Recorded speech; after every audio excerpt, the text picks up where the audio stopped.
அல்லாஹ்வுடைய தூதர் ஸல்லல்லாஹு அலைஹி வஸல்லம் சொன்னார்கள், மறுமை நாளிலே ஒரு மனிதர்கள் வருவார்கள். எப்படி வருவார்கள் தெரியுமா?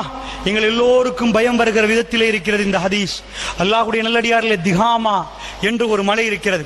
மக்காவிலிருந்து மதீனாவுக்கு போகிற வழியிலே பெரிய ஒரு மலை தொடர். இந்த திகாமா மலை தொடர் ரசூலுல்லாஹ் சொன்னார்கள் அந்த மக்களுக்கு வழங்கி கொடுத்து, திகாமா மலை தொடர் அளவுக்கு நன்மையோடு ஒருவர் வருவார். அல்லாஹ்வுடைய நல்லடியார்களே, நான் சொல்லுகிற நேரம் தயவு கூர்ந்து சொல்லுகிறேன், இது நானாக இருந்தால் என்று எண்ணிக்கொண்டு கேளுங்கள். அல்லாஹ்விடம் பாதுகாப்பு தேடுங்கள். அல்லாஹ்வுடைய நல்லடியார்களே, அல்லாஹ் என்னையும் உங்களையும் பாதுகாக்கணும்.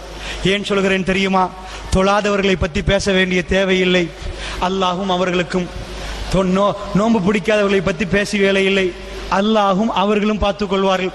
இது யாரு தெரியுமா? அல்லாஹ்வுடைய நல்லடியார்களே, திகாமா மலை தொடர் அளவுக்கு நன்மையோடு வருவார்களாம் ஒரு கூட்டம். அல்லாஹ்வுடைய தூதர் சொன்னார்கள், அவ்வளவு நன்மை. திகாமா மலை என்றால் பெரிய மலை, எவ்வளவு நன்மை வைத்திருப்பார்கள். கொஞ்ச நஞ்சமா, 1000 2000 அந்த நேரத்தில் அல்லாஹ்வுடைய முன்னாடி வந்த உடனே அல்லாஹ் மறுபேச்சுக்கு இடம் வைக்காமல் அபா அம்மன்சூரா அந்த அவ்வளவு நன்மையும் துண்டு தூளாக்கி தூசாக்கி பறக்க விட்டு விடுவானாம் அல்லாஹ் ரப்பல் ஆலமீன். அவன் நீதமானவன் அல்லாஹ்வுடைய நல்லடியார்களே, அவன் நேர்மையானவன் அல்லாஹ்வுடைய நல்லடியார்களே. அவன் தனக்கே நீதத்தையும் நியாயத்தையும் நேர்மையும் கடமையாக்கி கொண்டவன்.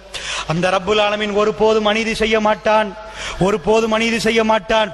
அல்லாஹ்விடம் ஒரு அடியான் வாதிடுவான், என்ன மறுமையுடைய விசாரணையிலே, யா அல்லாஹ் எனக்கு என்ன யா அல்லாஹ் சாட்சியாளர்கள் எல்லாம் கொண்டு வந்து வைக்கிறாய், நீ இருக்கிறாய், சாட்சியாளர் கொண்டாமல் என்னை விசாரியா அல்லாஹ் என்று சொல்லுகிற நேரம், அப்படியா அல்லாஹ் எப்படியெல்லாம் அவகாசம் கொடுக்கிறான் என்று பாருங்கள். அப்படியா சாட்சியாளர்கள் எல்லாம் அனுப்பிவிட்டு, அல்யௌம நக்திமு அலா அஃப்வாஹிஹிம் வ துகல்லிமுனா ஐதீஹிம் வ தஷ்ஹது அர்ஜுலுஹும் பிமா கானூ யக்ஸிபூன்.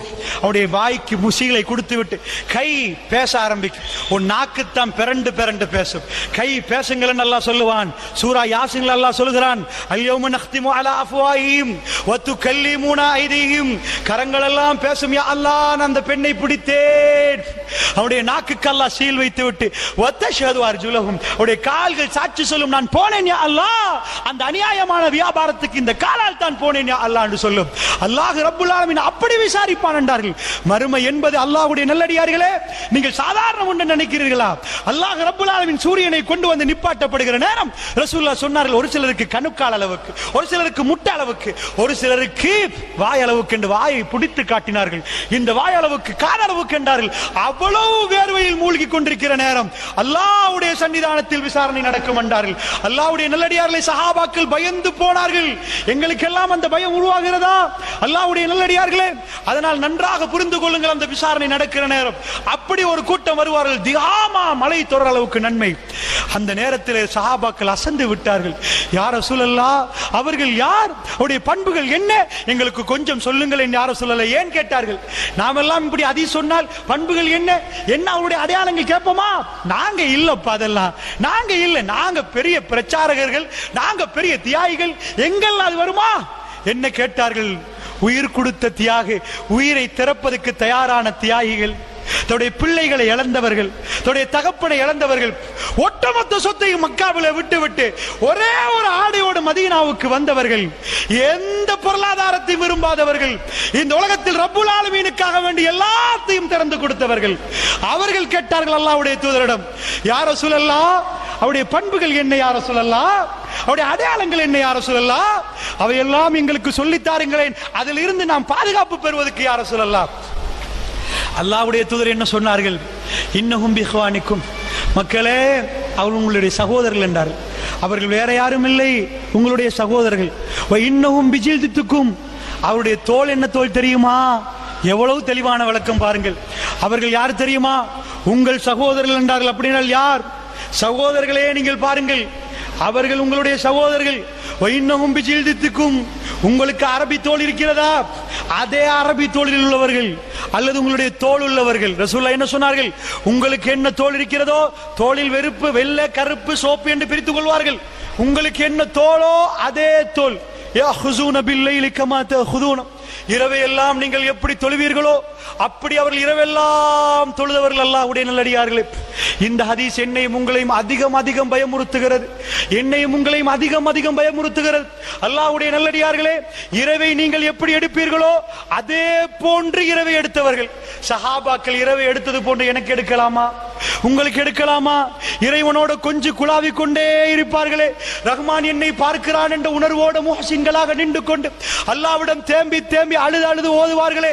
அல்லாஹ்வுடைய நல்லடியார்களே, அந்த பாலைவனத்தில் உள்ள உணர்வு என்ன, உணர்வு என்ன? தொழ முடியாவிட்டால் உட்கார்ந்து கொண்டு அவர்கள் அல்லாஹ்விடம் நெருங்குவதற்கு எவ்வளவெல்லாம் நெருங்கினார்கள், எப்படியெல்லாம் ரசூலுல்லாஹ் நெருங்கினார்கள். அதனால் நீங்கள் எப்படி இரவை எடுப்பீர்களோ அப்படி இரவெல்லாம் அவர்கள் விழித்து தொழுதவர்கள். இரவை விழித்து தொழுதால் எப்படிப்பட்ட நன்மை, எப்படிப்பட்ட நன்மை! இதிலிருந்து பேசப்படுகிற நேரம், இந்த ஹதீஸை நானும் நீங்களும் வாசிக்கிற நேரம் அல்லது கேட்கிற நேரம் ஒரு சிலர் எங்களுக்கே சொல்லுவோம், அவ்வளவு இரவு தொழுகை எங்களுக்கு இல்லையே. இரவு தொழுகை உள்ளவர்களுக்கே இந்த நிலைமை என்றால் எங்கள் நிலைமை என்ன என்று மனசு கேள்வி கேட்கும். ரசூலுல்லாஹ் சொன்னார்கள், அவர்கள் செய்த பிழை என்ன தெரியுமா? அவர்கள் செய்த பிழை என்ன தெரியுமா? அவர்கள் தனிமையாகிவிட்டால் அல்லாஹ்வுடைய வரம்புகளை சர்வசாதாரணமாக மீறுவார்கள். தனிமையாக பப்ளிக்ல வந்தா எல்லாரும் பார்க்கிறார்களே, என்ன மாதிரி உத்தம மகான் இருக்கிறாரா என்றெல்லாம் காட்டிக் கொள்பவர்கள் தனிமையில் போனால் அல்லாஹ்வுடைய வரம்புகளை சர்வ சாதாரணமாக மீறுவார்கள். அல்லாஹ் விட மாட்டான். அவருடைய நன்மைகள் எக்கச்சக்கமான நன்மை. மக்களோட மக்களாக சேர்ந்து தொழுதிருப்பார்கள், மக்களோட மக்களாக சேர்ந்து நோன்பு பிடித்திருப்பார்கள். எல்லாம் செய்தவர்கள் தனிமை என்று யாருமே இல்லாத இடங்கள் கிடைக்கிற நேரம் அவர்கள் அல்லாஹ்வுடைய வரம்புகளை மீறி இருப்பார்கள். அல்லாஹ்வுடைய நல்லடியார்கள் அப்படியெல்லாம் மீறினால் அல்லாஹ்விடம் பாவ மன்னிப்பு கேளுங்கள், அல்லாஹ்விடம் மன்னிப்பு கேளுங்கள். அல்லாஹ் உங்களை மன்னித்தால் அந்த நிலைமையிலே அல்லாஹ்வுடைய நல்லடியார்களே தவறாக புரிந்து கொள்ளக்கூடாது. அல்லாஹ் ரப்புல் ஆலமீன் திருக்குர்ஆனில் சொல்லி காட்டுகிறான், والذين إذا فعلوا فاحشة أو ظلموا أنفسهم ذكروا الله واستغفروا لذنوبهم ومن يغفر الذنوب إلا الله ان الله கேட்கிறான். والذين إذا فعلوا فاحشة, யாராவது ஒரு மானக்கேடான காரியத்தில் ஈடுபட்டு, யார் அவர்? முத்தகீன் அல்லாஹ் சொல்கிறான். முத்தகீன்களை பற்றி சொல்கிற நேரம் அந்த முத்தகீன் மானக்கேடான காரியத்தில் ஈடுபட்டு அல்லாஹ்வை ஞாபகப்படுத்தி அல்லாஹ்விடம் பாவ மன்னிப்பு கேட்டு அல்லாஹ் மன்னிப்பு கொடுத்தால் ومن يغفر الذنوب إلا الله, அல்லாஹ்வை விட யாரப்பா மன்னிப்பு கொடுப்பதுன்னு அல்லாஹ் கேட்கிறான். அவர்களை அல்லாஹ் சொர்க்கத்துக்கு அனுப்புவான் என்கிறான். அதனால் தப்பித்தவரையாவது ஒரு இரவிலே உட்கார்ந்து தப்பான படங்களை பார்த்திருந்தால் தேம்பி தேம்பி அழுதாவது அல்லாஹ்விடம் மன்னிப்பு கேளுங்கள். அல்லாஹ்வுடைய நல்லடியார்களே, தஹஜ்ஜுதிலே வைத்து திருக்குர்ஆனோட உட்கார்ந்து அல்லாஹ்விடம் நெருங்கி யாரும் தெரியாத நேரம் தேம்பி தேம்பி அழுது அழுது அல்லாஹ்விடம் கேளுங்கள். அல்லாஹ் ரப்புல் ஆலமீன் அல்லாஹ் என்ன சொல்கிறான் தெரியுமா? வஹஷியர் ரஹ்மான் பில் கைபி, யார் மறைந்து அல்லாஹ்வை பயப்படுகிறார்கள் அவர்களுக்கு சொர்க்கம் உண்டு.